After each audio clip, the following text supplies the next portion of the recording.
evening, everyone, and welcome to Talk with the Titans, live from London, UK, all the way to the US of A and worldwide.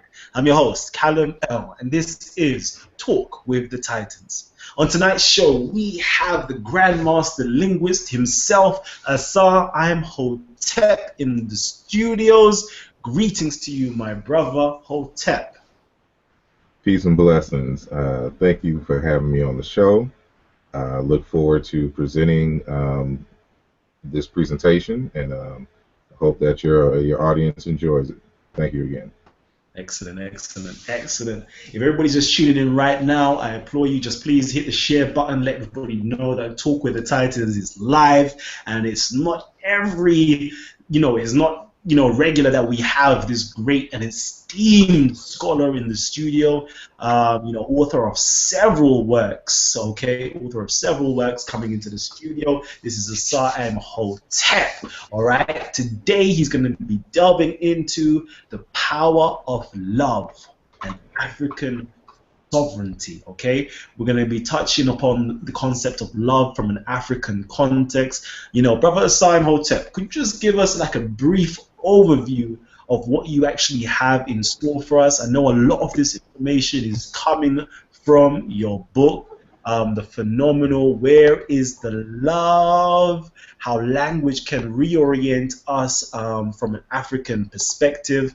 This book can actually be found on Amazon right now. I'm sure it's one of the best sellers, listed on the whole bestsellers list, because this book is truly phenomenal. I was able to, read the preliminary chapters when you released it on your website.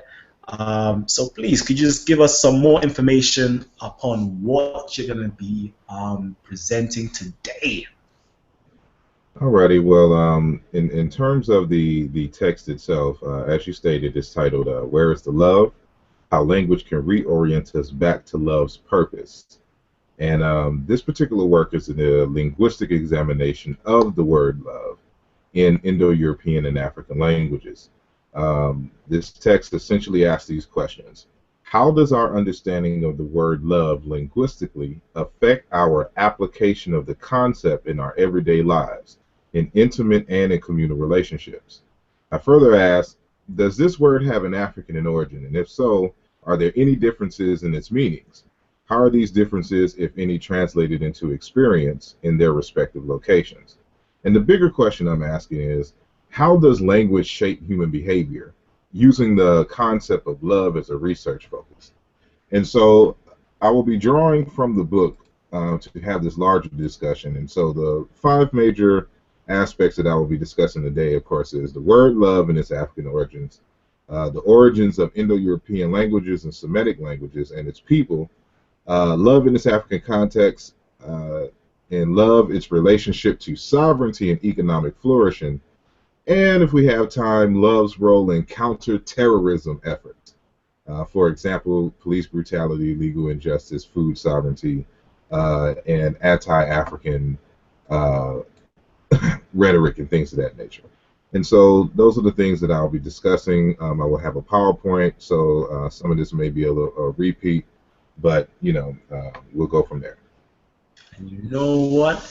I want to ask you some questions as well pertaining to Wesley Muhammad. I know you released a phenomenal response to his book, Black Arabia, where he put forward the argument that Ra is Allah.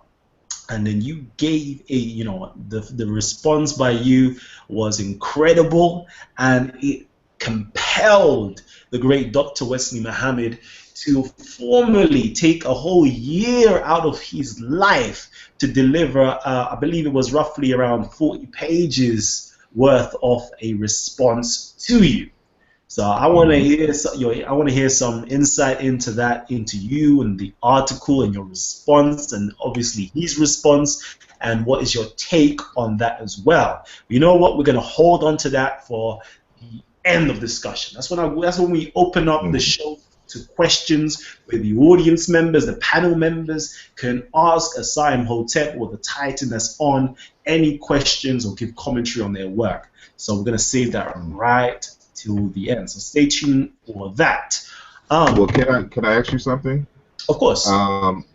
Can we do that at the beginning? And the reason why I ask is because some of the issues that were brought up in the actual response is actually addressed in my book that was released before he released his article.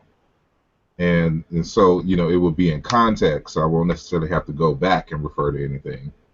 You know, I wanted to, you know, be able to, you know, say this and this, you know, knowing that I've given you the context, you know, for that aspect of the discussion. So I think, if you don't mind. Perfect. I don't mind. I think our audience members are literally all ears to what you have to say. So let's actually put this into context, okay? Let's put this all into context. Wesley Muhammad released his book, Black Arabian. I believe it was in 2009. Correct me if I'm wrong. And he puts forward the argument that Ra is a law based on linguistics. I believe it was by a process of rotarization of the L into an R, the L into an R. So Allah turned in from L to a Ra sound, and the metathesis took place where the two consonants changed places. So could you give us, you know, tell us a bit more of that, basically that, what he put forward, and then your response in your book, Aluja, which I believe you wrote in 2013? 2013, and then we can get up to the point where he released his response in 2015 at the beginning of the month. All right. Sorry, last month, actually, should I say.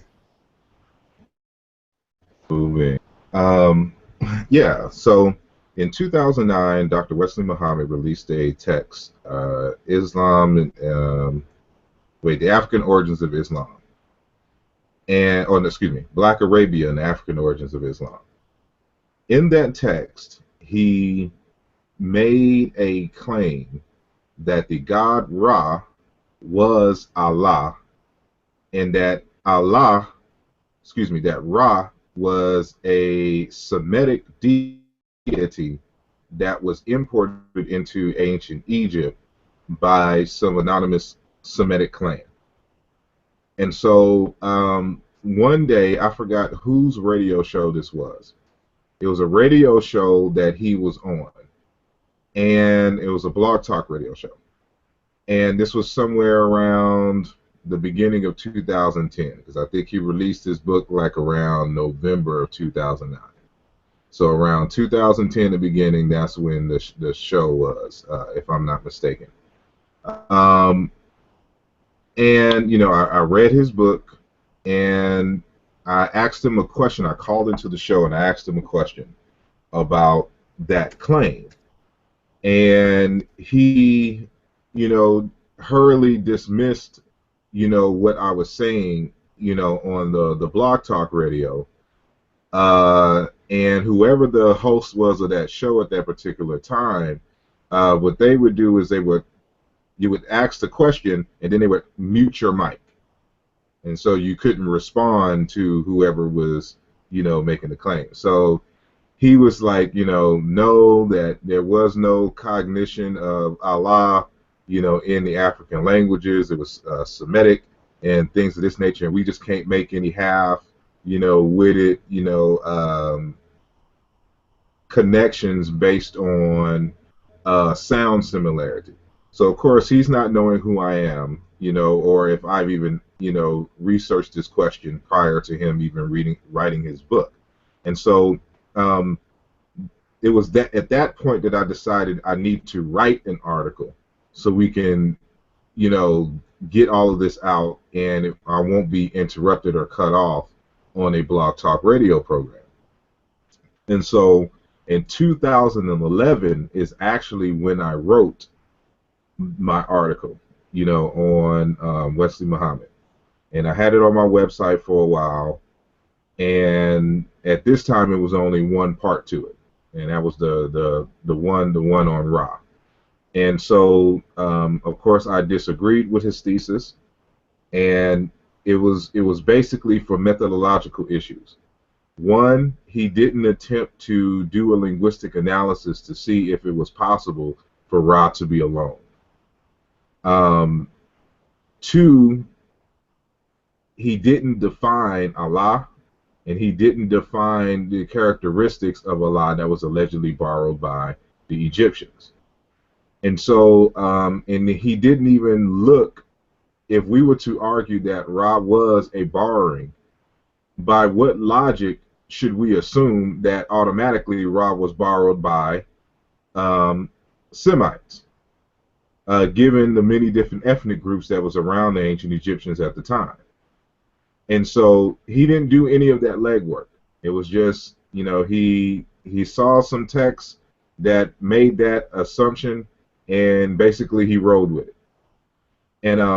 And so the purpose of my article was to demonstrate that, when we're talking about science, science is about eliminating possibilities. What I suggested was several different possibilities in terms of the meaning and the origins of the word Ra that would be counter, that which you would find for anybody arguing that the Semitic language, that Ra was a borrowing from the Semites. And so I proposed several different arguments in that.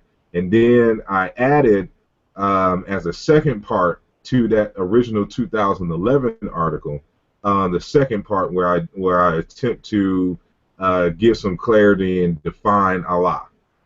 Primarily because when I was looking through all of the Semitic literature and all of the etymological dictionaries and reconstructions, they always had a word for Allah, or El, or Ilu, Proto-Semitic Al, Allah, however you want to pronounce it.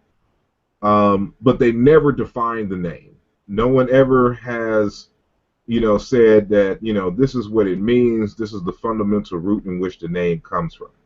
And so when you're doing this kind of etymological work, you understand that names for deities or the divine come from everyday common words.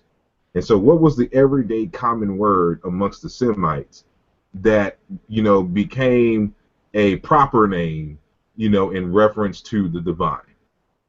And so these kinds of questions you would ask if you're really trying to get to the nitty-gritty of, who Allah is, who Ra is, and if there is a borrowing, into that nature. So that's fundamentally what the issues was. So it wasn't until 2013 that I decided to compile. See, my work Aluja is really a what is it, an anthology? Not necessarily an anthology, but just a collection of loose essays that I've written on my website over the years. So all of those articles, with the exception of the very last article in the book, did I write specifically for the book. All the articles that I've written beforehand were years old. And so just for the convenience of people who, have been following my work, these are some of the major articles. I just compiled it and put it into one book. And so these works are old. And so much has changed since 2011, when I originally first wrote that particular text. And so, of course, in standard academic fashion, Wesley Muhammad is aware of my critique, and he finds fault with certain aspects of my critique, and he responds this year, actually towards the end of last month. It came out by like a week or two ago, as far as that particular article is concerned. And so in it, he has since, since his 2009 book, has since went back on the notion that Ra and Allah, that Ra is an importation from Semites into Egypt by the Semites coming out of Arabia, and that Ra is an Egyptianization of Allah. or El, or however you want to pronounce the proto reconstructed form. But now he's claiming that ultimately they're the same deity, that they come from the same cognate root, and really his argument is exactly the same. It's really not really that different. He's just expanding the time scale in which the so-called borrowing happens. So he argues that the dark L in Allah was quote unquote rotarized and became R, and this is how it became pronounced Ra, so that the L form is older than the R form. I disagree with that again, and he's writing two in response to my two articles. He's writing or in the process of writing two articles. So he's written one, that's the one he's released, and then part two is yet to come. So I assume he's going to do a linguistic analysis, since his first one was an alleged deconstruction of my argument. And so I haven't responded just yet. One, because I'm writing a book on Ra, in which you'll get my full analysis, since the whole text is dedicated to Ra. And so, matter of fact, probably won't even get that much into Ra until the second half of the book. The first part of the book is purely the linguistic setup. So you get all of the laws, you get all of the proofs and all of the issues linguistically, that would be needed to answer the question of the origins of Ra and his ultimate meaning. And so this is a text that I've been working on for the past maybe 5 years, in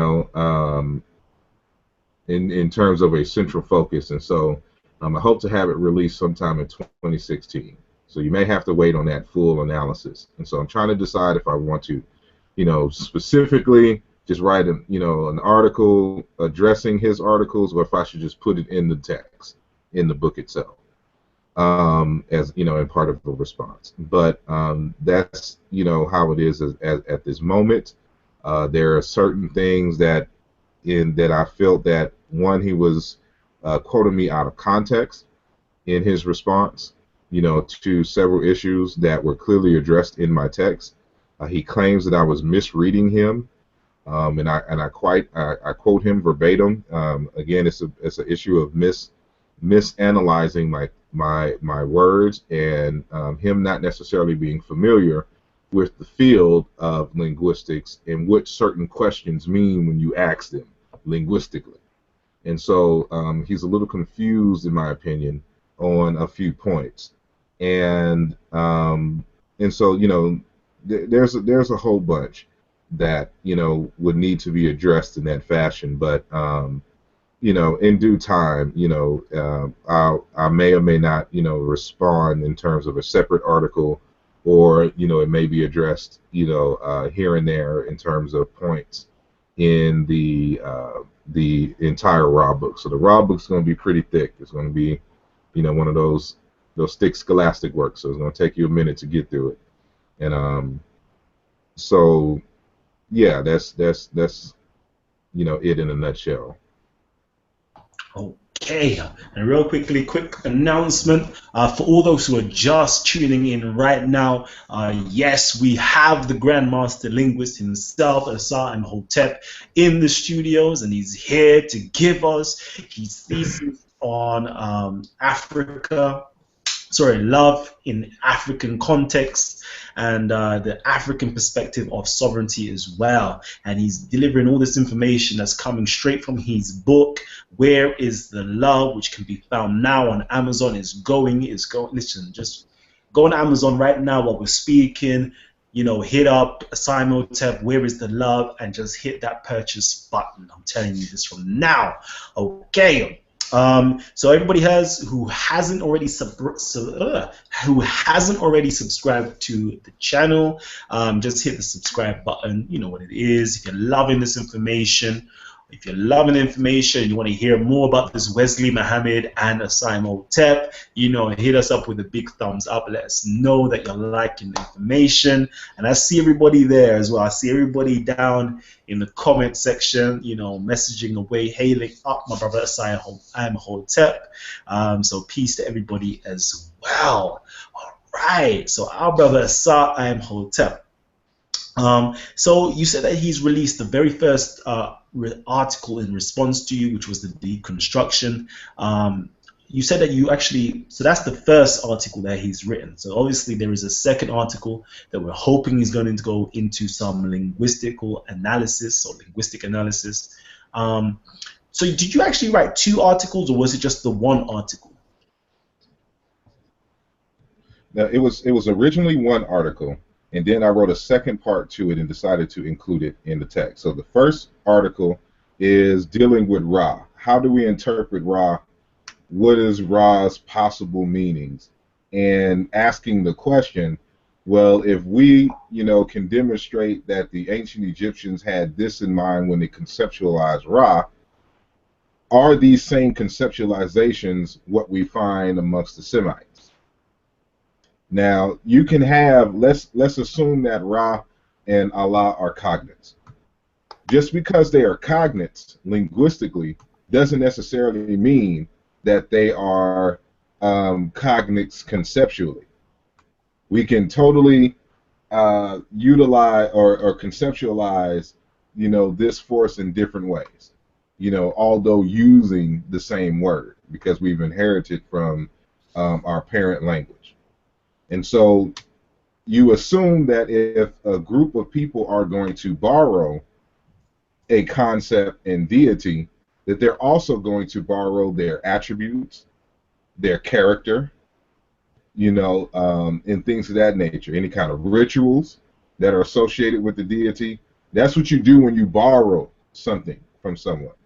You borrow everything else with it.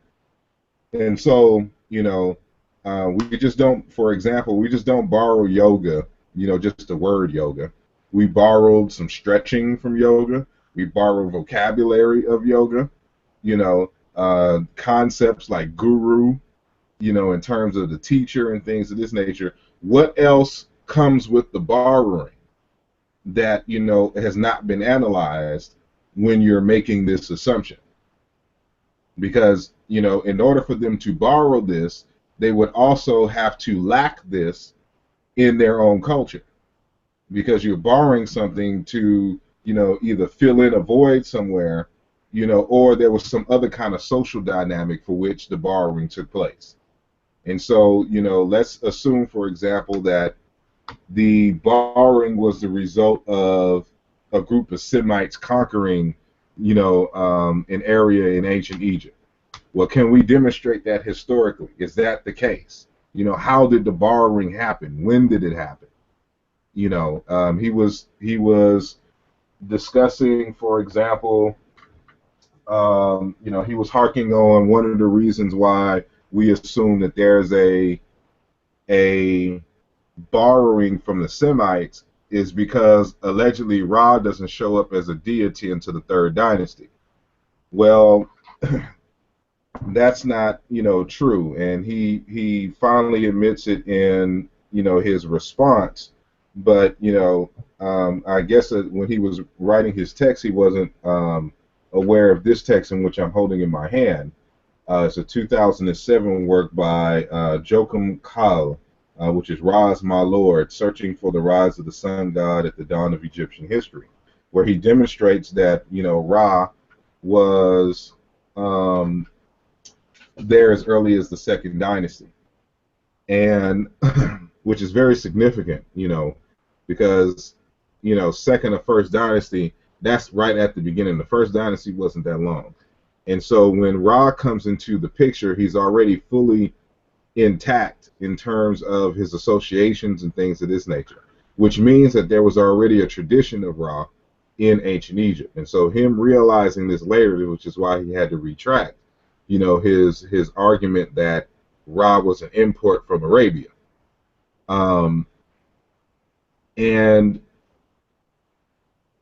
But again, he's still trying to and I have to reread this aspect of to make sure that I'm representing his argument correctly. He's still trying to make an argument that it was this great back migration of Semites and things of this nature back into um, the the African continent, and that this is possibly where it came from in the first place. So he's not trying to argue that it was something more, later in time, after the Pharaonic dynasty, that this migration happened, hundreds of thousands of years beforehand, and then it was just inherited in ancient Egypt. So, like I said, it's the same argument. It's just modified. He extended the time depth.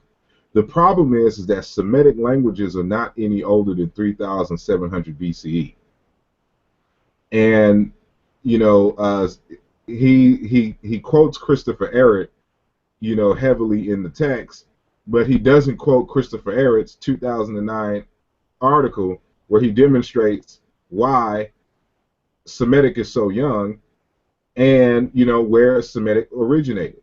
And so Wesley Muhammad is still going off of the idea that the Semitic languages originated in Africa proper. And what I mean by Africa is understood by its modern borders. And so, because he's going to make the argument that, well, Arabia is really just Northeast Africa. It's just Africa's Northeast extension. By that logic, I could say, well, Europe is just really North Africa. And that, what we call Asia is just really East Africa. Because it's all connected. All the land masses are connected. There's nothing that separates them. And so these concept of borders are human and arbitrary. But if we're making borders, when I say African, I'm just looking for I'm just going by what the modern borders are. Because Europe doesn't exist, Asia doesn't exist. These are all figments of our imagination. And so there's other ways to categorize human groups, which I find ways, saying to do that are more, clear cut and not as controversial. But I'm not even sure if I answered your question all the way now. I think I'm rambling now. No, you're not rambling at all. You're answering the question very precisely. There's a few people actually want to ask you some questions. We're going to leave that right to the end. So I just lost my train of thought as well. So I know you've got the presentation that you've got lined up for us.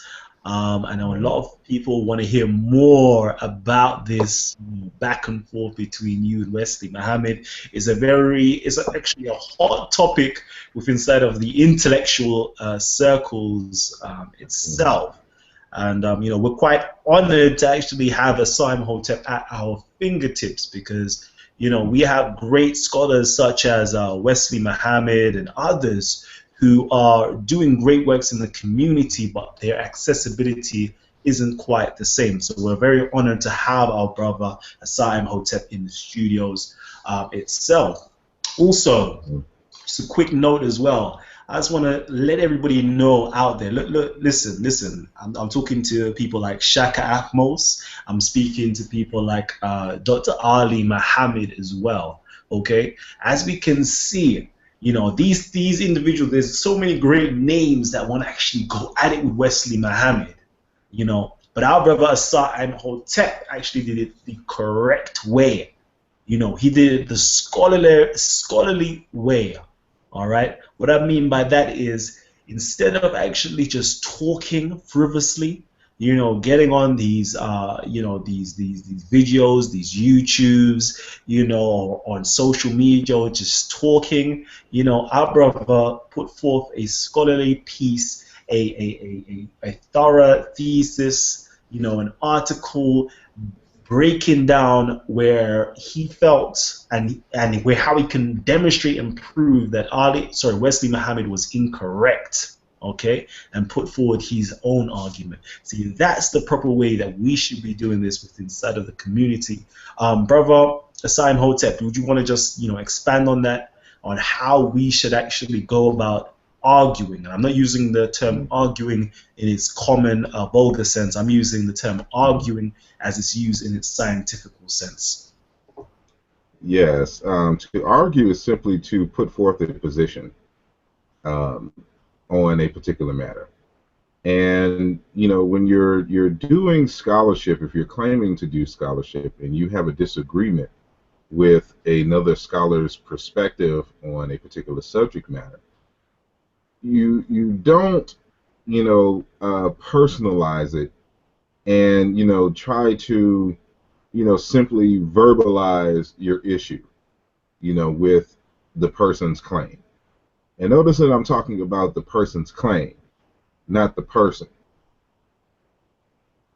When you're having a debate or an argument or something to this nature, you're always arguing against the issue, not the person themselves. And so it's not a personal thing, with Wesley Muhammad. I just have an issue with that one point. Actually, I had several issues with the book, but I would have to write a book on all of the issues that I would have, there. I don't argue with Wesley Muhammad when it comes to Islam per se. Um, that's his field of study, and there are other scholars who are more qualified than me, to address many of those issues. I stuck with what I know, and I know Africa very well. I know Egypt very well, and and so when it comes to these kinds of questions, I think that he was a little bit out of his element um, when trying to understand, Africa in its African context, in terms of his culture and things of this nature. You can tell by who he was citing.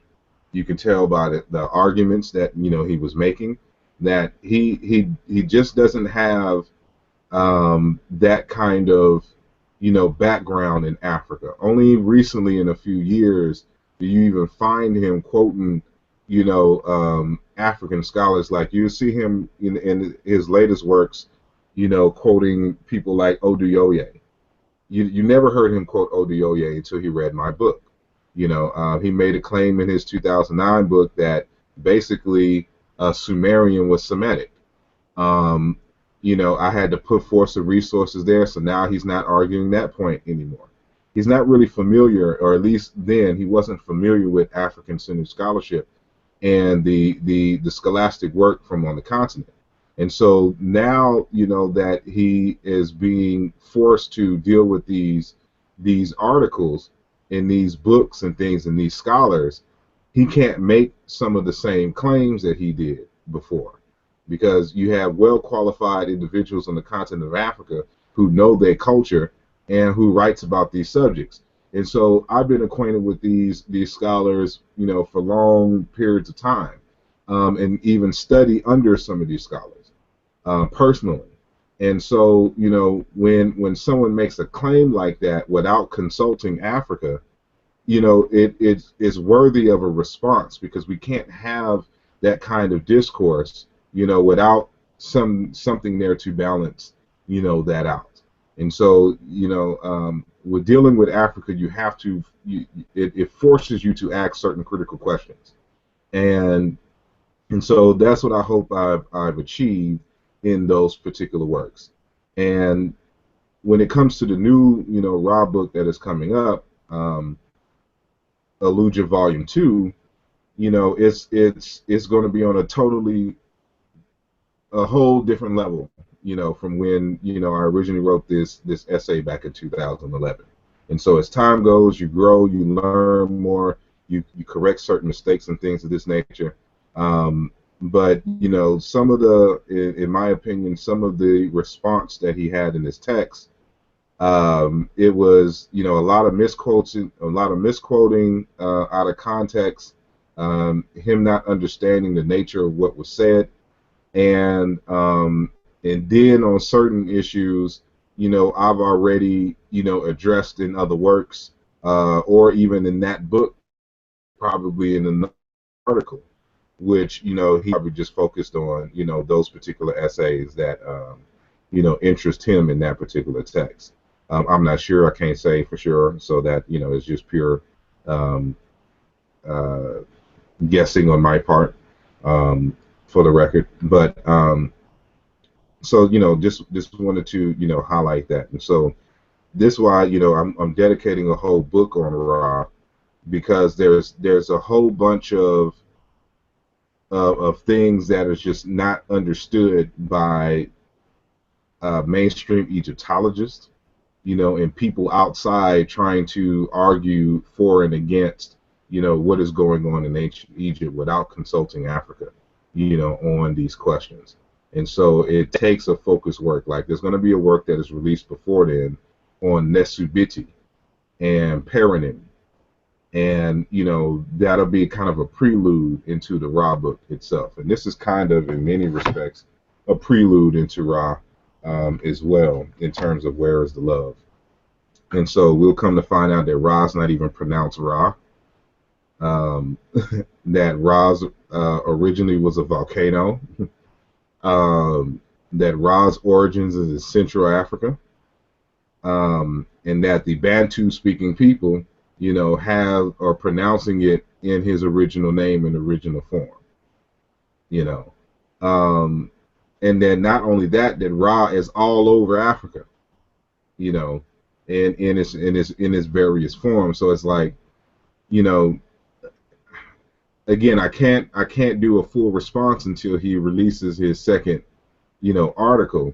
But just looking at the first one, I can tell that he did not do this thorough work. Now, it's taken me years upon years to get to this level to where I can make this argument definitively. And so I know within a year he's not there yet. And so, but we'll see. And it'll be an ongoing discussion. And maybe one day we'll meet, and have the discussion publicly.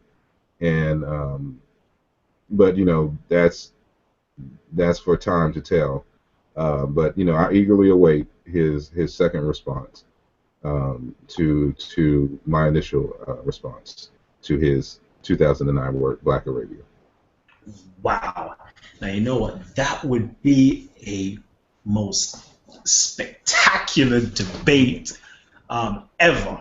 And I say that in the sense that, the debates that we're seeing, as of late, I wouldn't actually say it's been academic at all, but more of very entertaining, very lighthearted, very lovable in a sense. But this right here, I would say this would be a actual debate, an academic debate where these two great titans in their own separate fields, in their fields of Islam and the fields of African-centered thought or linguistics, going head to head against each other. You know what? I think this would actually set the precedent of what a debate should be like from now onwards. I think even your response, kind of has set the tone of how one another should be interacting with each other, and how us as the viewing public, should actually appreciate the work that goes into this.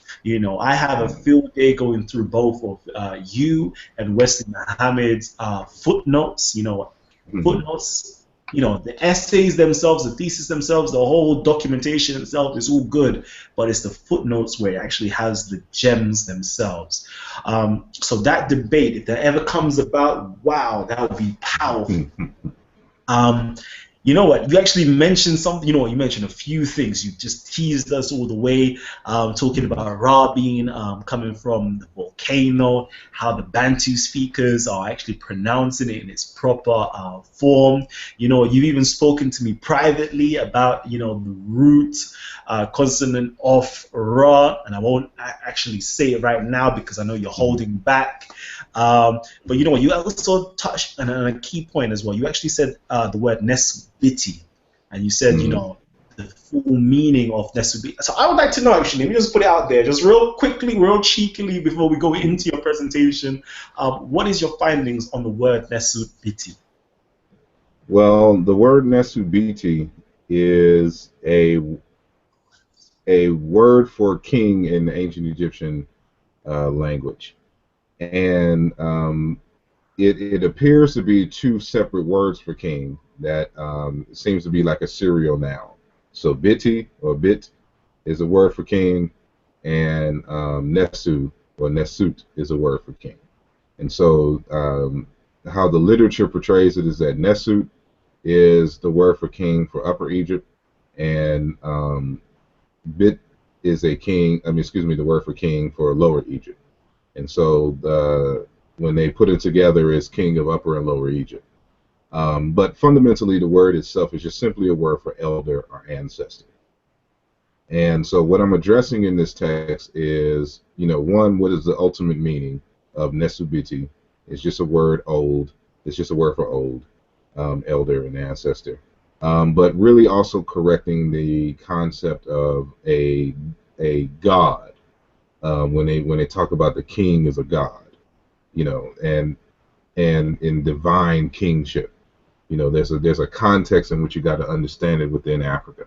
And so in Africa, there everything is divine. There's nothing special about being divine. Everything is divine. A cockroach is divine. Boo boo is divine. The clouds are divine. A tree is divine. Water is divine. Everything's divine because the only thing that exists is the divine.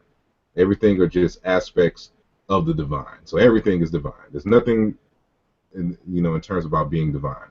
And so it's taken out of context. And so what we're calling a so-called divine king is really what the Africans would call themselves, a living ancestor. That's all the king represents, is a living ancestor. And so this is why the king would go through the dying rituals, because you would have to symbolically make him an ancestor. You can only be an ancestor if you die. So you ritually go through a death to become, the ancestor. So now, since you've gone through the ritual of death, you have the knowledge and the wisdom of the ancestors.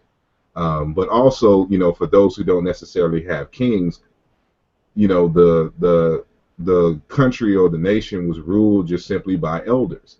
And so because the elders are so old and they are in close proximity to the ancestral world, they were considered ancestors as well, because they were at that threshold in terms of age. And so the word ancestor can refer to someone who has actually died physically, or just somebody who was of great age.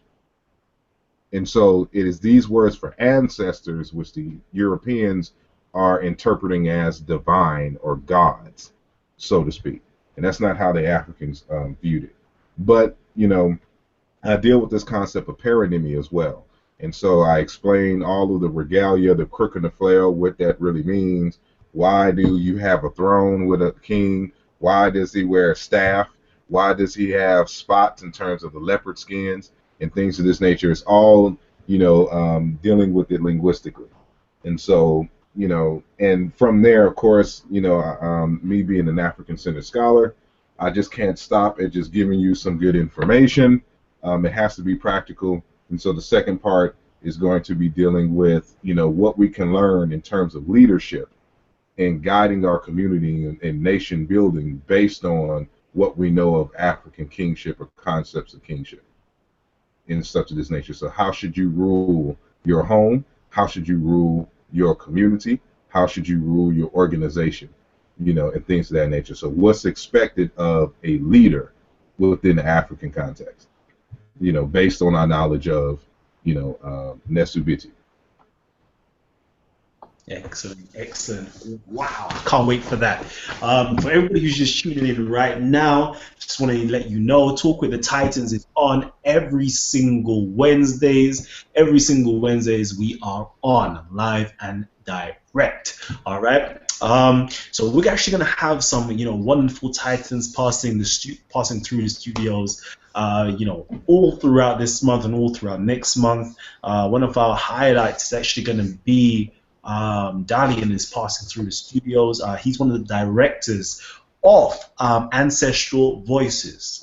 So if you haven't actually seen the documentary, I believe there's two parts. They've recently filmed the second edition to Ancestral Voices. Google it up afterwards, Ancestral Voices. You'd be amazed of it. Okay?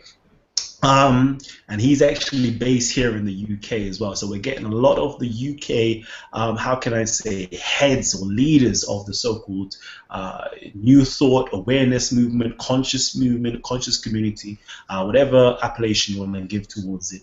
We're going to bring a lot of these people in from the UK to actually stand up at the forefront, and we're going to get more from within Europe and within inside of the African continent live on your screens on Talk with the Titans. All right.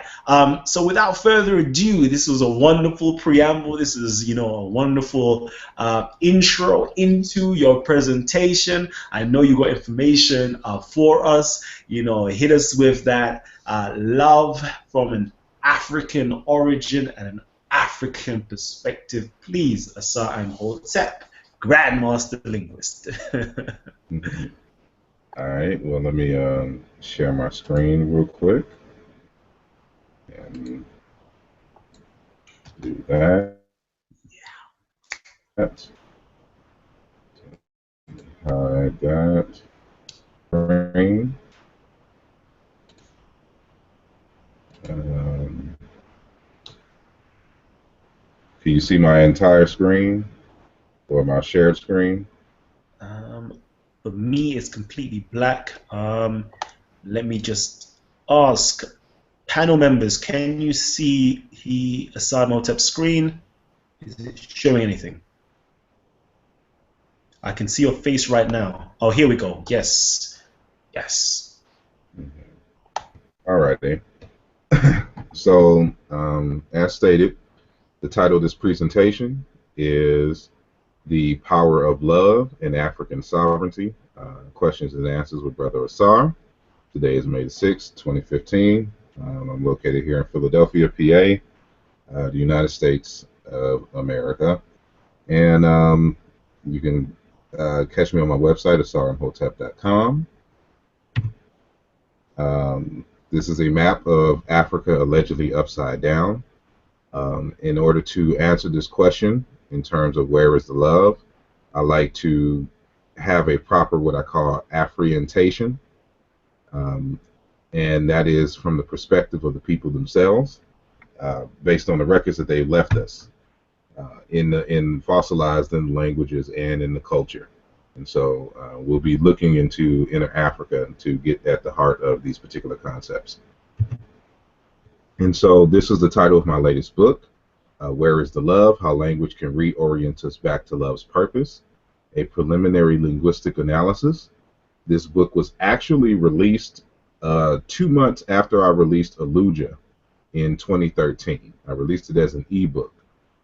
Since then, I have added on to it and modified a few things and decided to put it in print form. So I released it on Valentine's Day 2015 of this year.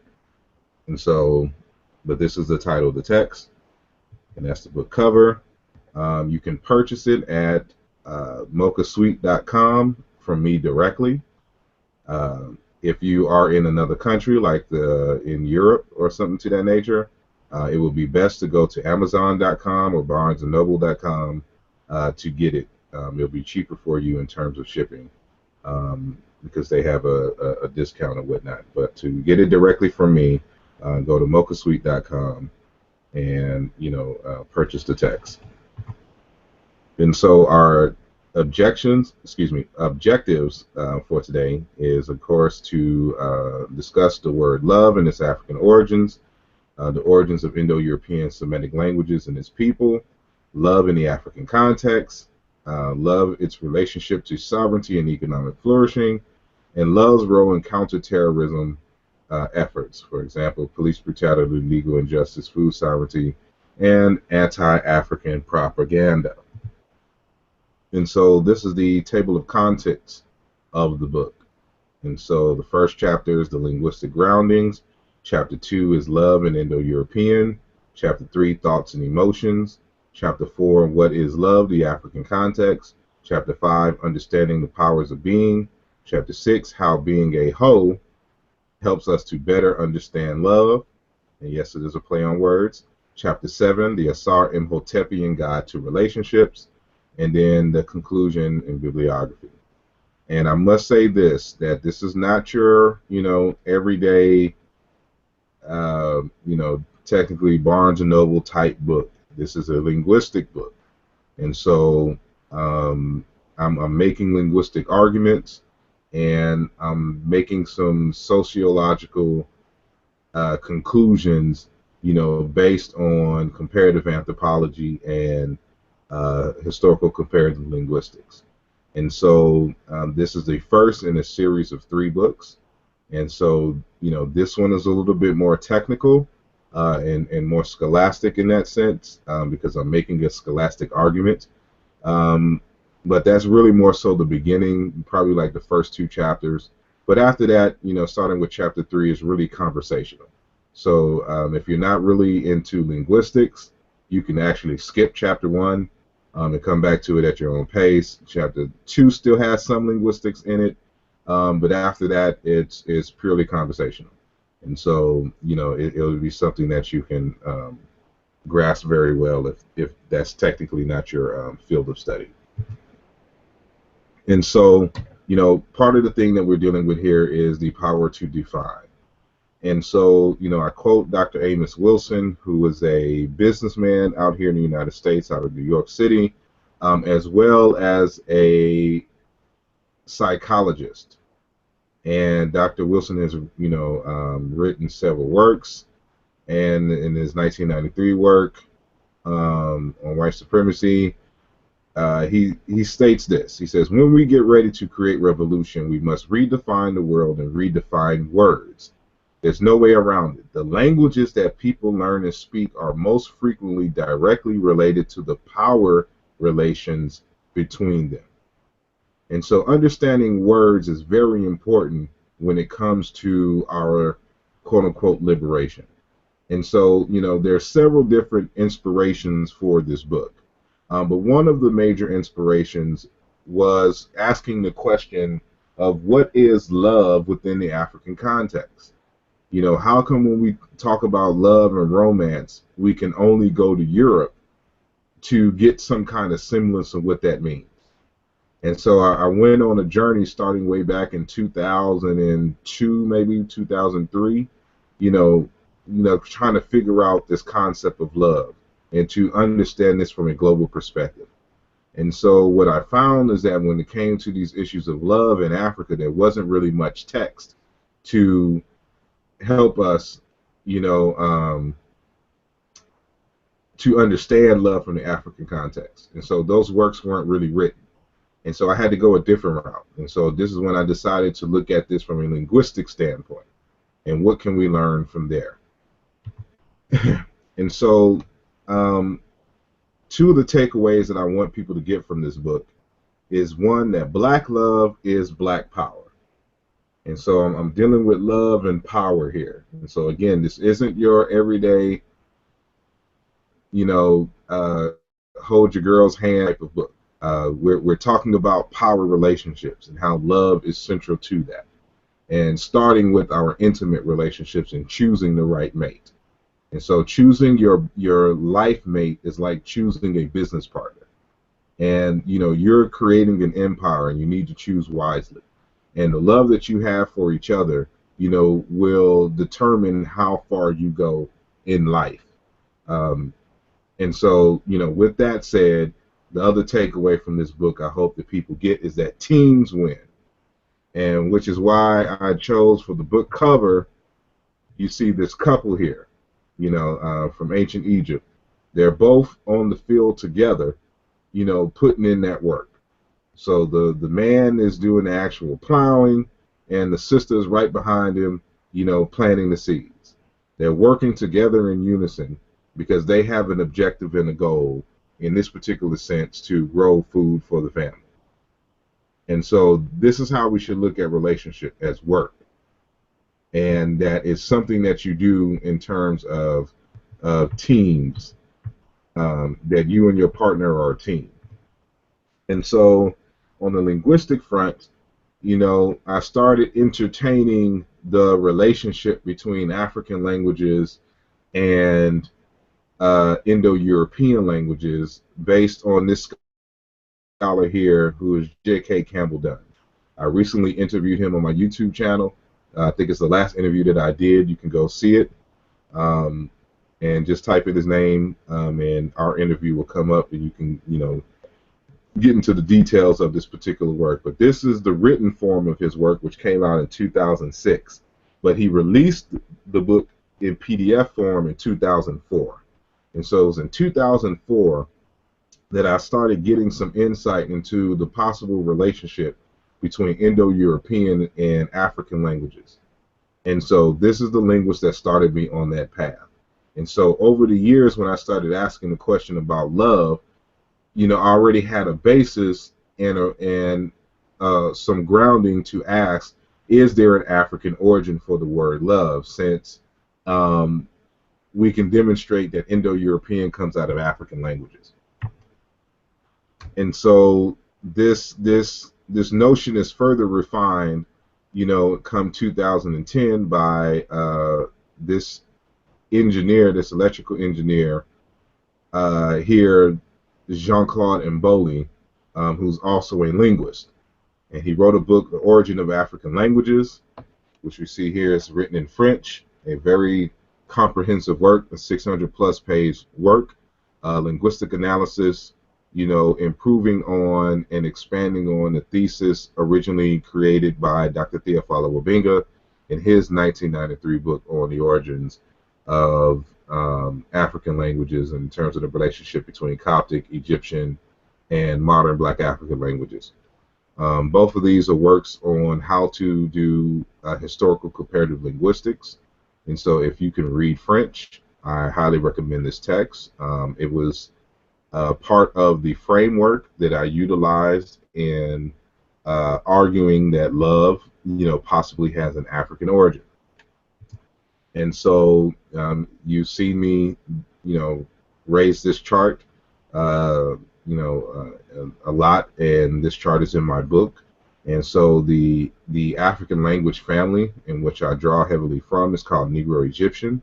Again, the brainchild of Dr. Theophilo Wabinga, who is an Egyptologist and a linguist. And this is a modified version of Theophilo Wabinga's Negro-Egyptian that he has in the back of his 1993 book. And so this has 3 branches here, branch 1, branch 2, and branch 3. We won't have time to really go through all of this, but I'll just say that there's 3 fundamental branches. One is called Kweki, the other one is called Kikwe, and the other one is called Kikuki. And it is this Kikuki that is probably the origins of what we call Semitic languages. And so, the triconsonantal, feature of the Semitic languages is what separates it from basically all of the African languages. And there's a reason for the triconsonantism, in Semitic. And, this is discussed in this particular text. But, there's a lot of convergence going on here. A lot of sharing of vocabulary and things and grammatical features. And one of because of this convergence here with this group of branch 1 and branch 2 of Negro-Egyptian, at the post-classic stage, there's 2 dialects that, emerge out of this convergence of these languages, being in close proximity within each other for long periods of time. And that is the Bere branch, the Beher branch. One of the arguments put forth by Mboli is that Middle Egyptian and Coptic are separate languages, and he goes through all of the proofs in that, and that Bantu languages are closer to Middle Egyptian than the Coptic language, because they both belong on the Bere branch of the post-classic Negro-Egyptian, and some other features which we'll discuss then. So I bring this up here because part of, for example, Wesley Muhammad's argument is that I'm somehow oblivious to the concept of, convergence and borrowings and things of this nature, which I discuss in the Aluja book, and also, I discuss more heavily in my Where is the Love text. And so I'm quite confused as to, why he would assume that, given that I talk about it all the time. But that's neither here nor there. This is a smaller, chart of the Negro-Egyptian post-classic and the Bere and Beher branches. We won't get into that. But here's something that's very fundamental and something else that I cite in the text. This is a National Geographic text that discusses the Outer Africa route of the Africans. And, around 50,000 years ago, Africans leave, out of Central Great Lakes region, which is over here out of Ethiopia, into southern Arabia through Yemen to come and populate India. And from India, they go, over here into the islands over here and into East Asia over here and branch out here. But what's important about this particular branch, this particular model, is that we see here at this point of India, by which there is a grouping of the Africans here, but then they do a trajectory somewhere else. They start to go backwards into this area. And so it is these folks from India that become your Indo-European folks, and it is your the same Indians who come back here and populate the Arabian and Mesopotamia, the Arabian Peninsula and Mesopotamia. And so the Indo-Europeans and the people who populated this area here are from the same stock. They're the same folks. And this is important in terms of this back migration because the Negro Egyptian speakers, they started here, the language started here, and these folks did not move out this way, but moved out this way. And so when these Negro Egyptian speakers moved out and came over here, they were already met with people that were already there. And this idea of convergence again, that they merge and mingle in with these Indians who came back and migrated, and this is how we get the Semitic languages. The same group of Negro Egyptian speakers came into this area here, and which is the origins of Indo-European. And there's two competing hypotheses on the actual origins of Indo-European. And so one argues that it was here in southern Mesopotamia. The others argue that it was up here, at the top of the Caucasus. And, I cite these sources, where you can find these different arguments. Campbell Dunn argues that Indo-European originates here. And then Mboli argues for the Mesopotamian, hypothesis. But both of these authors are arguing that it was African speakers. Mboli does not adhere to the Niger-Congo hypothesis, but Campbell Dunn does. So Campbell Dunn is arguing it's Niger-Congo speakers who come and migrate over here, and this ends up being Indo-European, while Mboli argues that it is Negro Egyptian speakers, not Niger-Congo, because Niger-Congo hasn't been proven to be a language family. But that's a different discussion. Same thing with Nilo-Saharan or Afro-Asiatic and Khoisan. These are all kind of topological features, and that's a whole different lesson in of itself. But in terms of these folks being pure black folks, in terms of Semites, that's not correct. These are back migrants of Indians based on the genetic, and this is a genetic mapping. This is the National Geographic's map based on the recombination analysis on genetics. And so this is how we're able to migrate, how we're able to track the migrations of these people. And so it kind of coincides with what we're able to detect, via the comparative method in linguistics. And so this becomes very important of how these Negro Egyptian words find themselves in these Indo-European languages in terms of, the word love itself. And so you have to have a basis. By what logic can I make an argument that love is an African word, the actual word love? So I'm not talking about the concept of love. Of course, that would technically be of African origin as well, since human beings come out of Africa, and I'm pretty sure that they had the concept of love, in their hearts, since it's, widespread across all human groups across the world.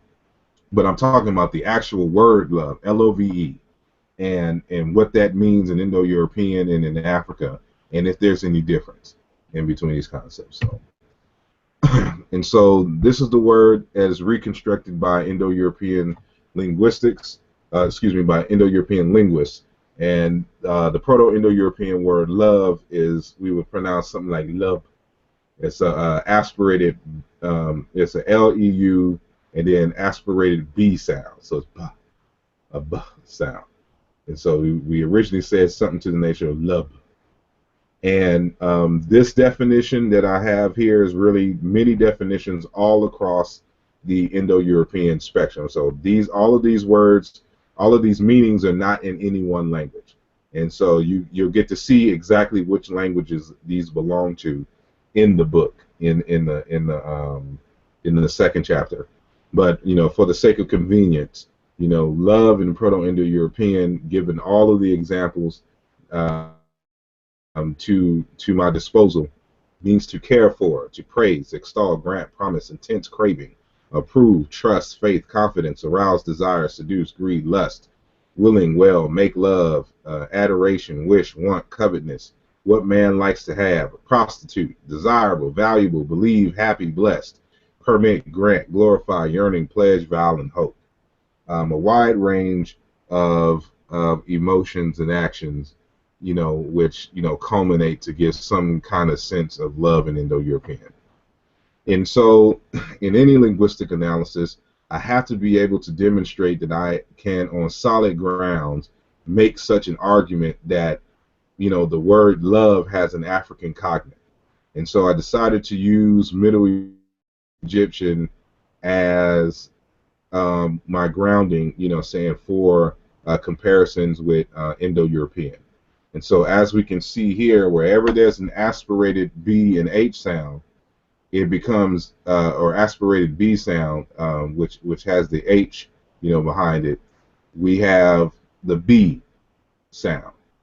And so bell, bright white, belech, bright light, belek, are just different variations of the same sound. So we know this is a suffix. Oily, bright, white, bedazzled. And so you can see the hieroglyphs here. I'm not sure how well this will show up on your screen, but if you get the book, it'll be a lot clearer. The same thing here. This is supposed to be aspirated up, but it's the same as this B here. Bala, log, or beam. You see the same thing here. Wooden pecs, BR, wooden beam. And I should note that this little sign here looks like a italicized number 3. This is what we call a nasalized volar trill. It's a nasalized R sound. So this is why you see it interchange here in Egyptian with the R in terms of its semantic context. And so no matter where we go, in this example is metathesis, quelb, keleb, intestine, gut, interior, middle. Everywhere we go, we see the same type of correspondences, and even this here corresponds with F, and also with P.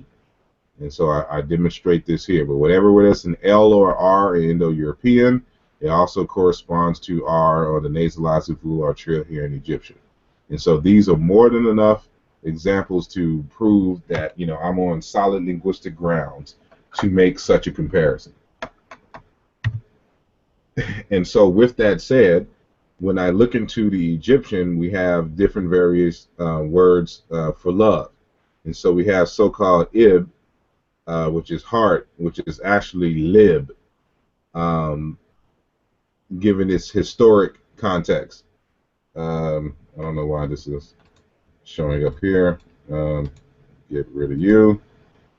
No, C drive or G drive. I don't want to. Okay, here we go.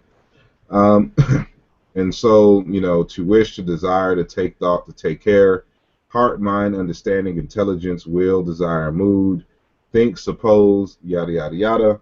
And then we get down to the nitty gritty over here. And so we can see these variations.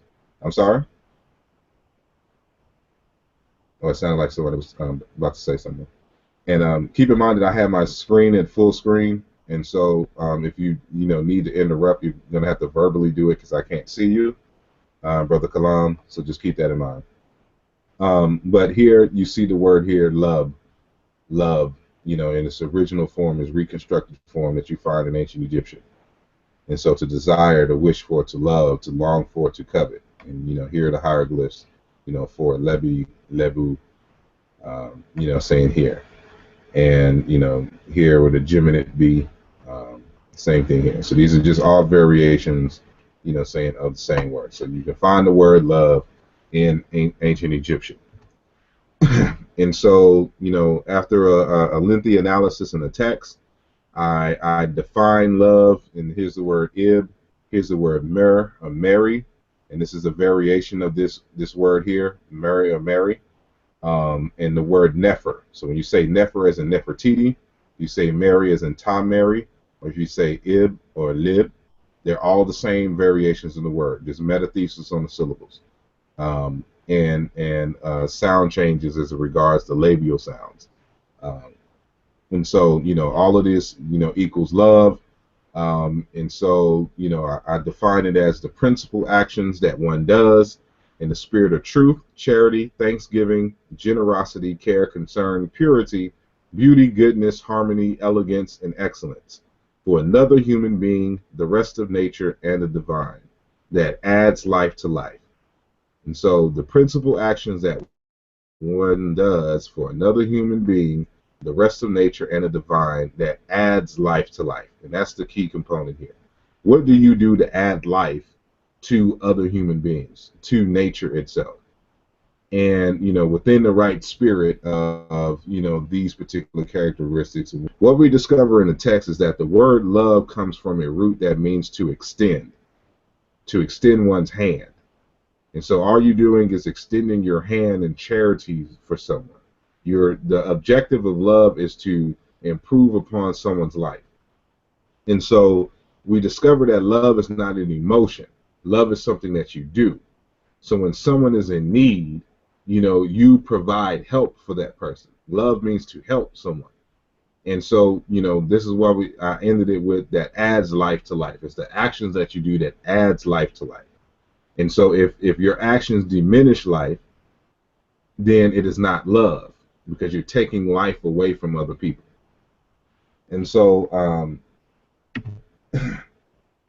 to kind of skip around, I want to get to the major stuff first, just in case we run out of time, and then we can fill in the gaps a little later. I know we spent a lot of time on the other particular subject, but again, these concepts of love, is not only important in terms of our intimate relationships, but they are very integral into our business relationships and establishing a business and establishing an economy. And so the economy is about values. And so we have a dilemma here in the United States where, African Americans spend trillions of dollars each year, or billions of dollars each year, but we don't have a strong economic economy. And there's some historical factors, and there's also some psychological factors. And so I want to address the psychological factors of why, we are making all of this money, but we can't seem to circulate it into our own communities and in rates that other ethnic groups can. And so Dr. Amos Wilson, again, brilliant economist, brilliant psychologist, asks these pertinent questions. He asks, why do we suffer from this problem then? Why is it the black personality created? I try to get across the fact that every maladjusted characteristic in the black personality serves an economic function. Each maladjusted characteristic is not there by accident. It's not there simply because Europeans hate us. It's there because it maintains their economic dominance. If I got money, I can help you. But if I distrust you, I won't help you, and you may not make it. It's not the absence of money. It's the presence of mistrust.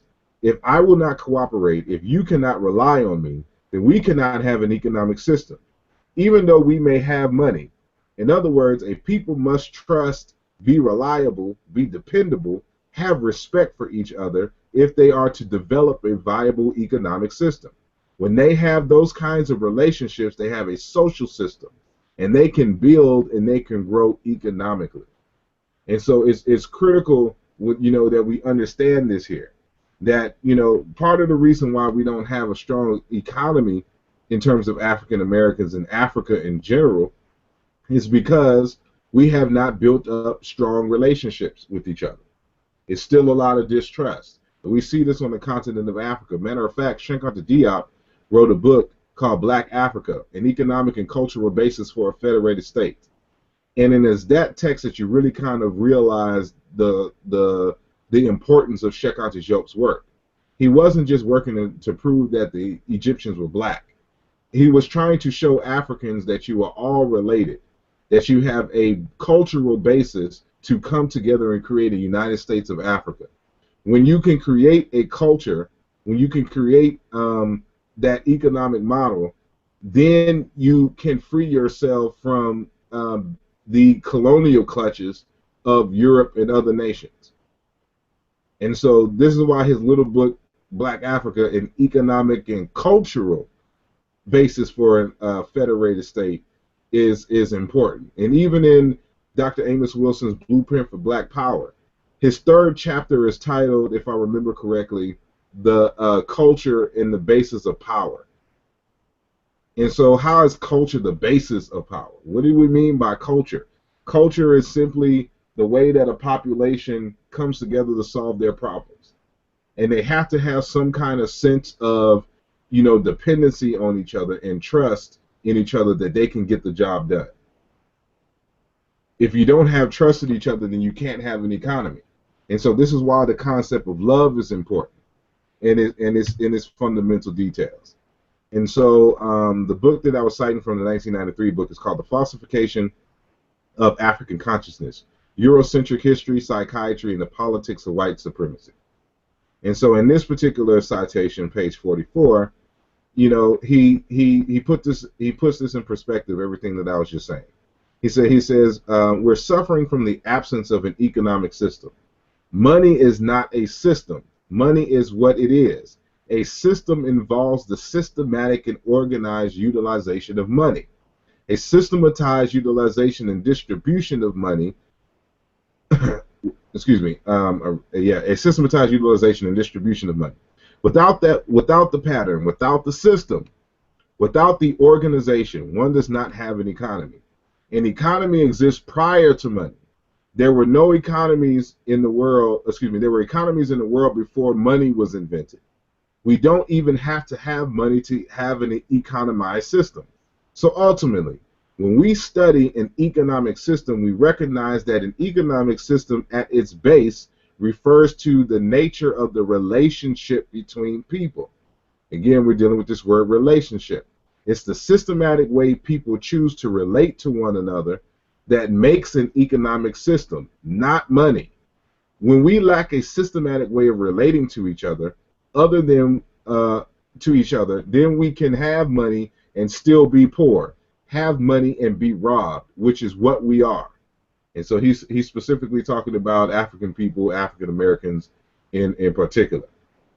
And so again, we have money. We don't seem to be lacking in having some money. It's just that we don't have a cultural system, and we don't have a basis, for which to spend money to look at each other, as sources of solving our problems. And so, your money follows your values. If you think that white people's ice water is colder than yours, you won't spend your money to get ice water from your people. You will go to the European because you think that their stuff is more valuable than yours. And so their stuff is more high end, their stuff is more quality than yours. And so we have to build a system, a cultural system, in which we look to ourselves as being the most qualified, our people being the most qualified to solve our problems. And so, again, the concept of the word love itself is not an emotion. It comes from a word meaning to extend your hand. And so when you give your money, when you swipe your credit card, you have to extend your hand. And so, I'm giving you money, I'm showing you love, because you solved my problem. And so I have a problem. I'm hungry. I don't have any food at the house immediately. So I go to your restaurant and extend my hand in charity, in hopes that you will give me something nutritive to satisfy my hunger. You solve my hunger problem for the moment. And so my values says that my people, can cook a mean meal. And so I'm gonna go to one of my restaurants, in terms of my cultural restaurants, that is, created by an African person, to satisfy my hunger bug, this evening. And so this is how this works. You have to see your neighbor as yourself and um, as a source of problem solving abilities. And so now we'll get into a little bit of the linguistics here. And so, for those who are familiar with the ancient Egyptian script, based on some comparative analysis of my own that I've been able to do, I've known this arm glyph, which is they claim is an ion or something to this nature, is actually a K type sound, like a K. And this nasalized uvular trill, which is an R, which may also double as an L. um, and this is what this glyph on the right hand side. And so this is going to be very important for a particular word. Are you trying to come in, Brother Kalam? No, go ahead, go ahead. Oh, okay. I just heard something. So, okay. So remember that this is a K sound. This is an RL sound. This is important.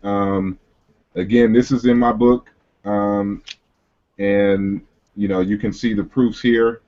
You can pause and see that wherever you see this sound here, that it's a K sound here in Chiluba that I'm doing my comparison with here. Document, this is Mukanda. Document is the K right here. To leave, to go out, to quit, to carry away. This is a Ker, type sound, but it's inversed in Chikam. It's in Chiluba, so it's Leka, to leave, abandon, stop, terminate. Ring, so KW, KW in Coco, ring, collar, baboon, Ikin in Chiluba, Ikima, monkey, in Chima, palatalized here, and we can do this, ad infinitum. And so this is how we know that this is a K type sound. It comes from a K sound. And so, this right here is the word Ra in reverse. So if this is a K sound, how do you pronounce Ra? It's RK. And so, just to give you a hint of what's to come on the Ra book, and why we know that this is not Allah.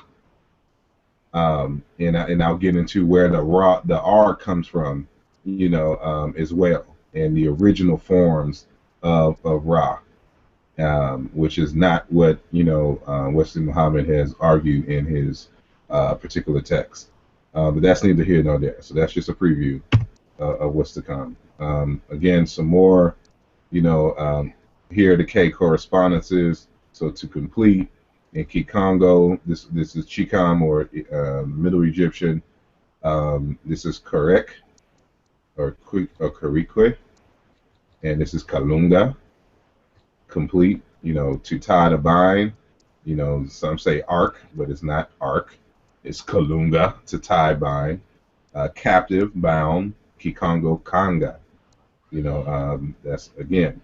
When you say, when they say per ah in terms of pharaoh, that's not per ah. That's a K and an R sound.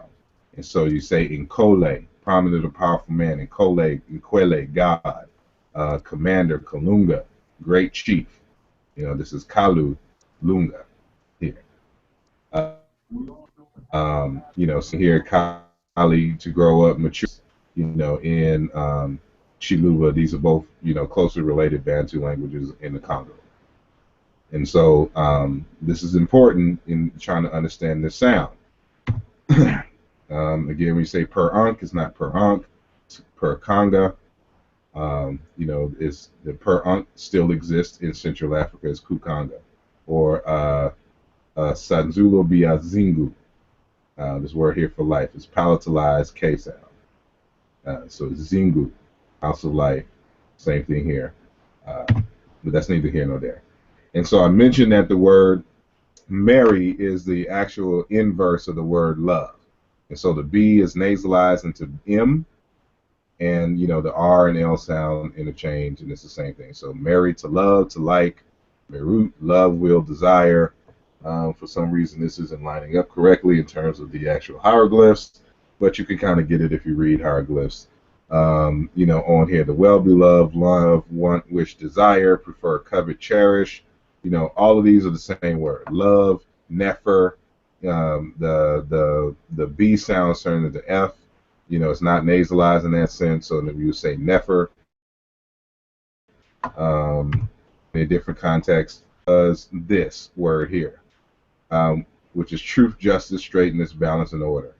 And people pronounce this as Maat, but that's not Maat. It's Marek, Melinga, Malakit, or Merakit in terms of this word here. And the word marry is just a shorter version of the word Maat here. And that this here is a suffix, and I go through the proofs in the book, and so I won't have time to do it here. But I just wanted to show you, you know, this is in the book as well.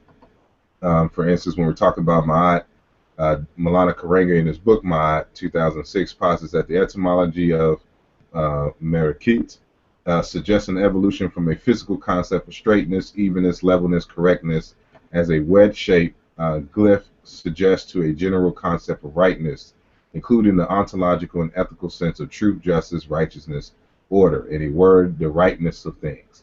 And so this is very important. So remember what I said the root of. The root is this right here, this R sound. And it means to extend or to stretch. And so from that concept comes the concept of straightness. So like how if you can extend your arm straight, you know, so you can get a concept of what I mean here, this is where these concepts comes from. So when you're doing Ma'at, you're showing love. Ma'at and the word love are the same word. And, you know, so you got to understand it in this historical context and, you know, pronouncing it correctly. And so, you know, in Kikongo, the word so-called Merakit or Ma'at is in Longa. And so the N sound matches with M, L, RL, and then NG is, you know, for this K sound here. So in Longa, line, row, file, a swarm of driver ants on the march of troop. Kikuyu doesn't have the N prefix, but it still has Runga, straighten. Chiluba Bantu, Mulongo, rank, row, line, series. Remember what I said here from Karenga, suggests an evolution from a physical concept of straightness, evenness, levelness, correctness.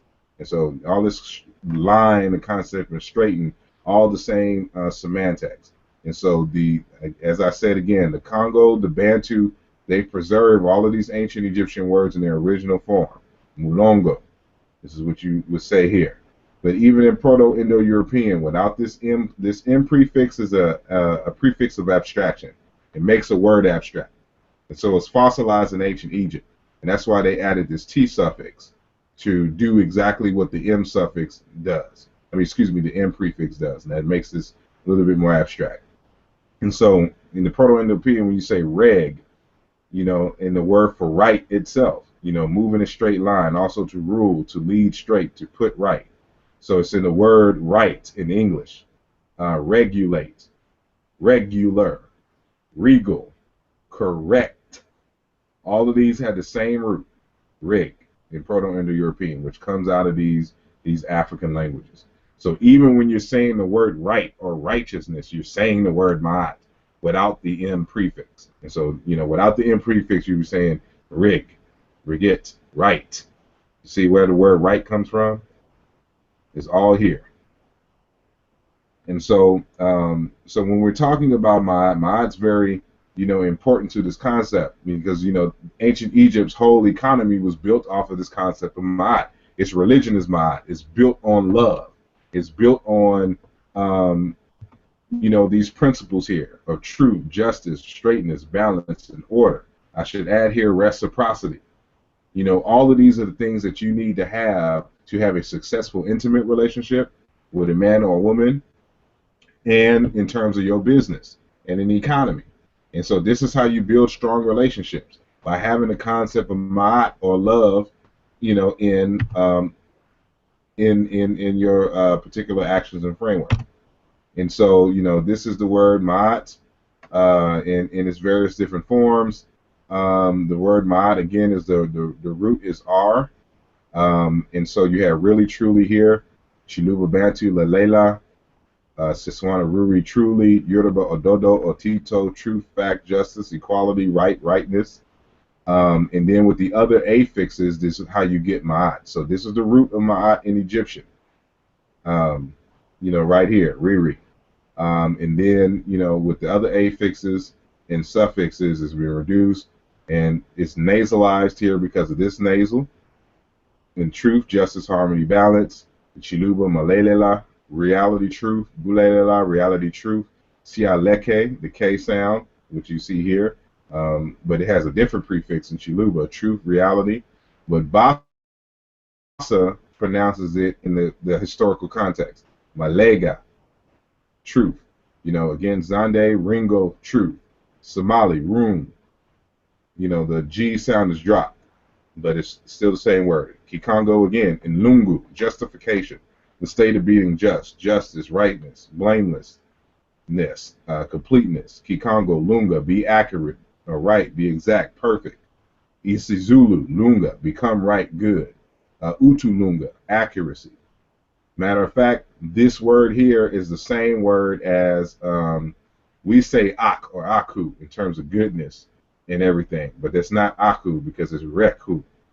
But it's the same word. It's a dialectical variant in Egyptian. So the word Ma'at has many different variations in the actual Chicam language or ancient Egyptian.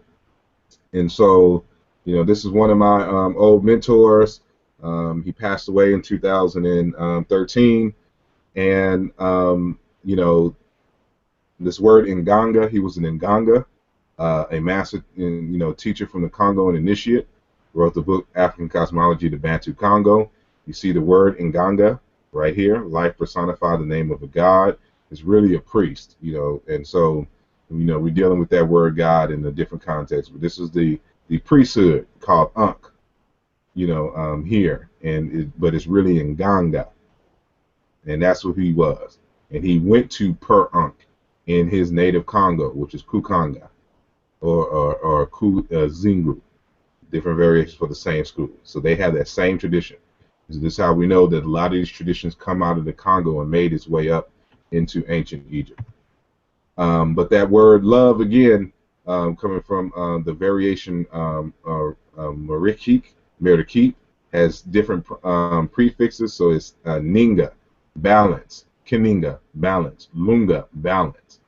And, they have the whole ancestralization process where the deceased has to be weighed on a scale called Kininga or Lunga, which means balance, which is the root of the word Maat or Marikit. But that's a different discussion here. But you still see Maat, here in this this process of ancestralization we call Kotuswa Mumuta or Kotuswa Mubukulu. And then the Kaninga Ye Vimpi Diake, the balance of your health. But if you have more goodness in Bote, then you have Mb evil, then you will be accepted into the ancestral world in Congo. And so this is Maat scale Congo style, but that's neither here nor there. And so they do greetings. I'll skip this one. I'll skip this. And so in the text itself, I talk about different characteristics of what love is. And so I break it down in that love is purposeful. I mean, it's conscious. You plot and plan to love. It's not something that you stumble into. I've shunned away from saying stuff like I've fallen in love. You never want to fall in love. You want to walk into it consciously. And we're not talking about ignoring your feelings for a person. We're just saying that when you get to the point where you want to love someone, love is done on purpose. It's something that you do, and you do it with a specific goal in mind. Love is hard work. Going back to the book cover itself, I chose it purposely. You see them working. In ancient Egypt, you do not see the concept of love associated with any hieroglyphs of people holding hands, or hugging necessarily in that fashion. It's an instrument of work, which is a plow, for the glyph. And so that's why I chose this couple here with the plow, which is the symbol for love in ancient Egypt, and them doing the work. It's hard work. And then love takes time and nurturing, which is self-explanatory. And then, of course, love is reciprocity. And so you love with the intent of getting a return on investment. And so when you don't get a return on your investment from the other party, you know that the love is not mutual, because they aren't willing to put in the work to ensure that that life is being added to your life and things of that nature. And so I won't go through that. That's going somewhere else. But that's in a nutshell. And there's a whole bunch more to it. We don't have time to really go through all the details, but I just wanted to give you some major points on why the concept of love is important to what it is that we're doing as it regards trying to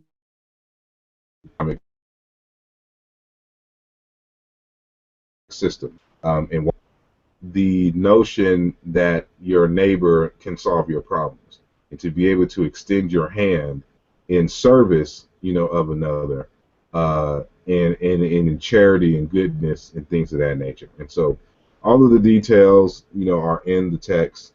It's approximately 120 pages in total, or something like that, 122 pages in total.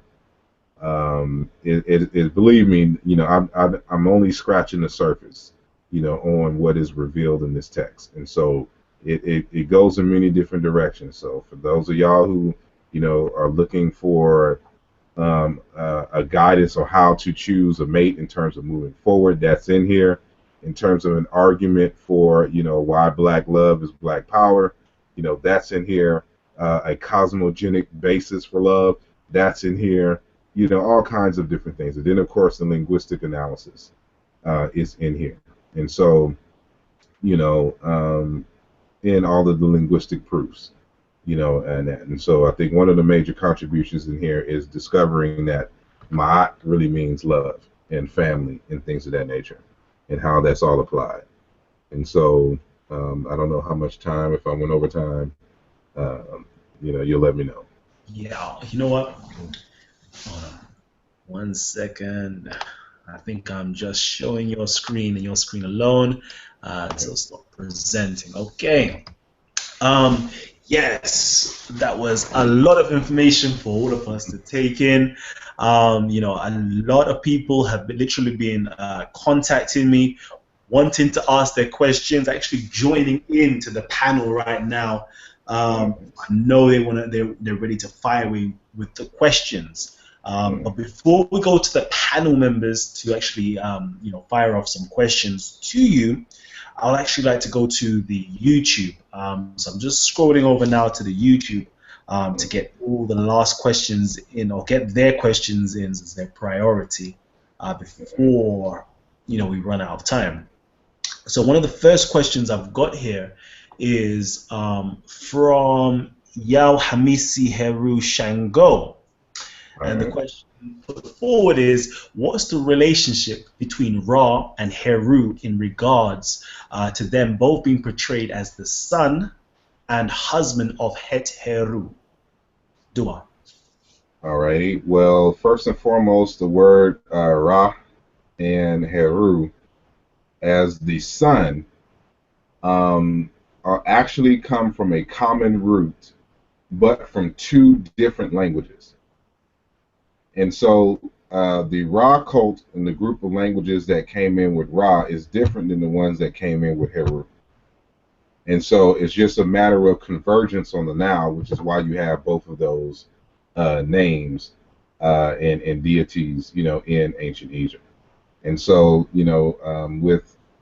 with ancient Egypt, we got to remember that at minimum, it was 5 different ethnic groups that came together and created a coalition that we call ancient Egypt. And they all had their historical languages, dialects, and cultures. And so when they came together as a conglomerate, they began to merge, a lot of the native stories and things of that nature. And so so that's how it becomes part of the pantheon. So, unlike certain other traditions, who try to disassociate themselves with other deities and other, ancestors or whatnot, the ancient Egyptians didn't have that problem. And so, to make a more integral society of the ethnic groups that made up the core, of the nation, they decided to, import, the regional deities, into the larger and to create larger narratives or whatnot. And so, these are different ancestral groups. So it's the same thing even amongst, for example, the Yoruba tradition. Shango is not an original Yoruba deity. It comes from the Sudan, but it was imported into the pantheon. Just like Oduduwa, is not originally part of that pantheon. So it's not an uncommon thing in Africa. Is that when two? It's just like, for instance, when and back in the day when two countries wanted to have friendly relations with each other. One would offer a daughter to be married to a king or a prince to the other nation. And so as a result of that union and marriage, now these two communities are combined, in that sense. And so they're seen as one, especially if there's children involved. So now you've connected two communities by way of marriage and the production of the child. So, customs, from this point on now, certain customs can be introduced from both different families, both different nations, in terms of making it one. And so that's just the first step in making them, more unified in terms of a nation. So it's the same thing with the religious front. And so if we have two different African nations, we can merge these particular concepts together and, create a larger narrative, because we fundamentally understand, what it really is in the final analysis in terms of these human concepts that are being merged. And so we're all referencing the same thing anyway. We're just now, doing it in a more systematic and cultural fashion in order to more unify the people that we're trying to unite in this conglomerate, or this confederacy, I should say. And you've made mention of at least 5 ethnic groups, and a lot of people are very now, have caught that's caught their attention. So could you name a couple of those ethnic groups for us as a point of reference? Unfortunately, I can't. Only because we have records that it was 5, but it doesn't tell us the specific names, of the ethnic groups in terms of the history is concerned. But one of those ethnic groups, I assume, is Berber, Libyan, groups, the Collagen, saying folks like that, and then some other, saying groups from that particular region. But it was 5 major groups according to Manetho, that came together and created the dynasties and things of that nature. So what their specific name was at that time is hard to tell, because he doesn't give that much detail. But we do know for a fact it was 5 different ethnic groups native to the land. Okay, I'm going to ask just one more question from the YouTube audience before I pass it on to the panelists. So our YouTube audience, one of them actually, well, several of them is actually hounding me for you to actually speak on this particular point. But the first person that actually introduced this was a person by the name of Lenise Young. And they're asking you, please, Asar, could you speak on your upcoming tour to Kemet? They want to know more. Please. Yes. Um, Myself and a brother by the name of Aku Binu are heading a tour in Egypt on September the 3rd to the 14th or 16th, I think, which basically is 2 weeks. And, we'll be going to several different places all up along the Nile. And what we're bringing differently to this particular tour is the African context. Um, when you go through these tours, often there's certain components that are missing because they don't have the cultural keys, they don't have the linguistic keys to actually tell you what is going on in the glyphs in these particular areas and whatnot.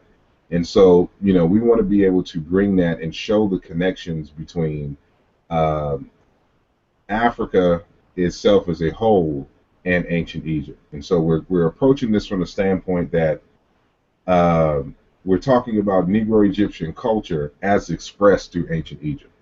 And so we're going to show you where you can find, especially it may or may not be a group coming out of Nigeria, but we're going to show you, Ifa in the hieroglyphs. We're going to show you the Congo concepts, where these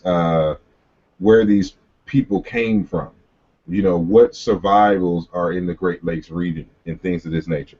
And so, where is Ra? Where is Heru? What does it mean? Why are they doing what they do in terms of, these rituals and things? So I kind of hinted in the slideshow, when I was dealing with Kaninga and, the weighing of Maat and balance and things of that nature. That comes out of the Congo, still using the same word that you find in ancient Egypt, referring to this process, the process of mummification, the process of the opening of the mouth ceremony. Where is all this stuff coming from? What does it mean? And so it's not enough to just say it, but we have to demonstrate it and show you where this is in Africa, in a very precise, way. And so, we being practitioners of indigenous African systems, as well as being scholars, on these particular questions, folks who can actually read the meta-nature, study the meta-nature, can bring you, a little bit more than the average person who just comes and tells you, Christianity may have come from, this area over here, or or some other, saying different thing. And so I forgot the name, and I'm about to, because I'm redesigning my website. You'll be able to get a link from my website as well. But it's called the Ku Kemet Tour. And you can just look up Ku Kemet Tour. It's spelled actually Khu, and then Kemet, Kemet, Tour. So the Ku Kemet Tour. So Khu, Khem, and then Kemeet. Just put that into Google, Ku Kemet Tour, Ku Kim Kemet Tour, and the website will come up because it's a unique and it's a long address. And so we'll have to put that in the link. I have to give you the link so you can post it in the, I guess, the description, when the show ends or something to that nature. But for those who are watching, just go there and you get to see. And so, we're still taking, people on the tour. We have an incentive program to where, everybody that you refer and they, go on a tour, you get 10% of your money back. And so ultimately, if you get, like 7 or 8, I guess the 10 people to go, you can practically get your, trip paid for, just by doing referrals. And, and so, it's going to be, it's going to be dynamic. And so it's going to be experience that you haven't experienced before. And so, we look forward to, having you along if you can come. Share the information with your, colleagues, and, we'll see you in September.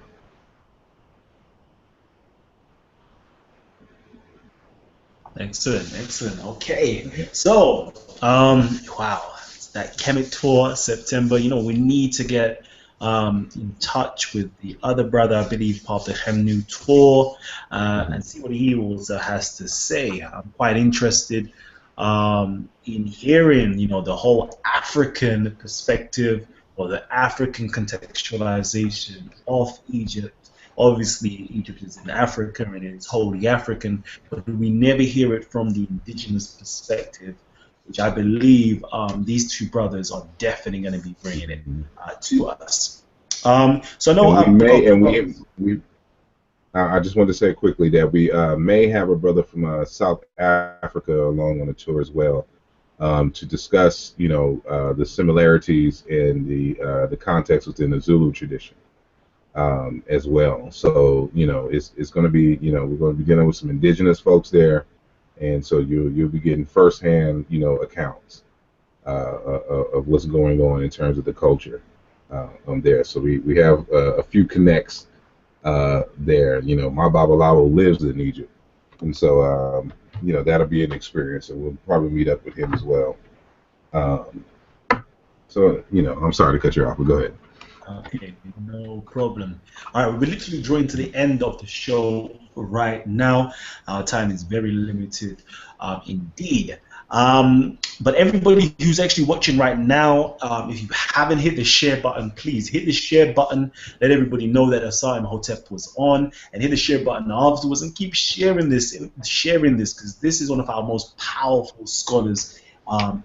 Right now, as young scholars, the next generation to take things further. I'm actually trying to, see who else is on the same level as such. And at the moment, this is the new generation. This is the new Dr. Benz. This is the new and Sheikh Anta Diop. This is the new Professor Leonard Jeffries. These are our new scholars. It's late over here. Apologize if I'm just stumbling a little bit. It's nearly 2 o'clock in the morning. All right. So I'll take one more question. If someone's got one last dying question that they gotta ask, please just shoot away right now and ask that question. I put into the chat room the link. As you can see, it's kind of difficult, but I think you should be able to get to this direct link if you just go to henensu.com. So that's HENENSU.com. And then there should be a link on the homepage that'll take you directly to the details of the actual tour itself. And so again, that's www.henensu.com. Okay. And I will try my very best to put up an annotation where you can actually click the link, or you see it down below in the description box after the show is finished. We've got someone here that actually asked the question. They're part of the panel, but I'm not too sure if they're able to speak right now. But they wanted to know, Asar, a question on some African linguistics not related to English in Jamaican linguistics. Um, like there's certain words within the Jamaica or the Caribbean in general. They have terms such as eh, awo, and so on. That sounds very African in sounding. Sounds very African. Oho sounds very African. Sounds very African. I can notice that a lot of these are, you know, sounds, interjections, meaning yes, meaning oh my gosh, meaning wow, etc. So do you know anything about Jamaican, the patois itself and how it relates to the African languages? Yes and no. Yes, to the extent that, of course, Jamaicans are African people. And so, a lot of words have, been retained, in the various islands. So, for example, when you hear Jamaicans talking about, everything is irie, You know, everything is all good. But that's a Yoruba word for, you know, for ire, for goodness, you know. Um, and I'm sorry. Actions. Yeah. I'm sorry. Oh, okay. Uh, and so, you know, these are, you know, what they would consider Creole languages or whatnot. And so there's a few books that you can read that, you know, will get into all of that. One of them is, uh, uh, I can't remember the name right now. It's on the tip of my tongue. It's Africanisms in American culture. I forgot who the author is, but it's an edited work. So there's several different authors uh, involved. But it's called the Africanisms in American Culture, and you know there's several different works. Matter of fact, Molefe Kiti Asante has, you know, one, you know, discussing that in terms of the borrowings or the retentions of African words and African interjections and things of that nature. So I know Molefe's articles in there, and then the very last one, you know, deals with that on African American speech. But if you get anything from like Dr. Alan Anselin, he deals a lot with that Creole in these African languages. I think Dr. Kumani Nahusi as well, um, you know, deals with that. You know, he's from Guyana, uh, and so you know he's very well. He's a linguist as well. He's out of the UK. Well, he's from Guyana. You know, lived in the UK for a while. He's now here in Philadelphia teaching at Temple temporarily, and you know, but you know he's one of UK's own who deals with that. You know, Dr. Kamani Nehusi. Uh, and so um,